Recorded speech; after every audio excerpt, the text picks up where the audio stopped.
प्राचीन उज्जैनी नगरी में राजा विक्रमादित्य का राज्य था, जो अपनी न्यायप्रियता और बुद्धिमत्ता के लिए प्रसिद्ध थे। एक दिन एक साधु उनके दरबार में आया। साधु की आध्यात्मिक आभा और गहन ज्ञान की चर्चा दूर दूर तक थी।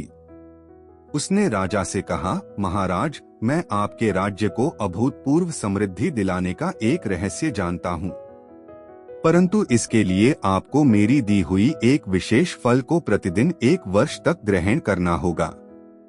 राजा ने साधु की बात सुनी, लेकिन उसकी बातों पर पूरी तरह भरोसा नहीं किया।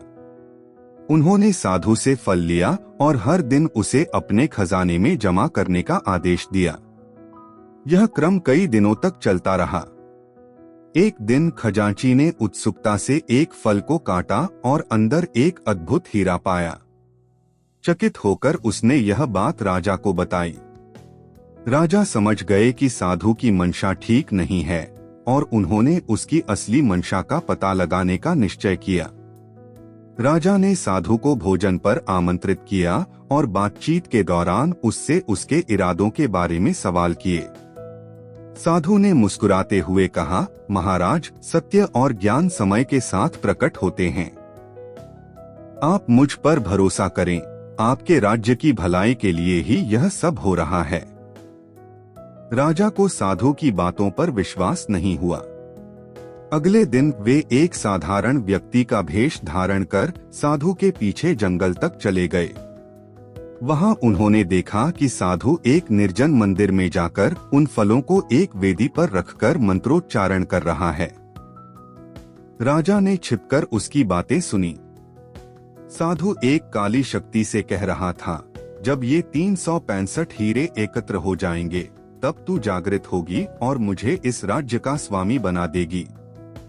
यह सुनकर राजा को साधु की साजिश समझ में आ गई।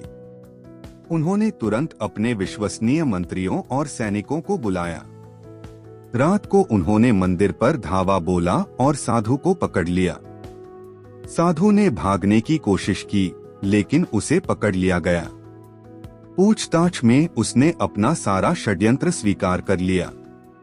राजा विक्रमादित्य ने अपनी न्यायप्रियता का परिचय देते हुए साधु को क्षमा किया, लेकिन उसे राज्य से निष्कासित कर दिया। साधु द्वारा जमा किए गए हीरों का उपयोग राज्य की भलाई के लिए किया गया। विद्यालय, मंदिर और जनसेवा के लिए धन आवंटित किया गया। इस प्रकार राजा विक्रमादित्य की बुद्धिमानी और सतर्कता ने राज्य को एक बड़े खतरे से बचा लिया।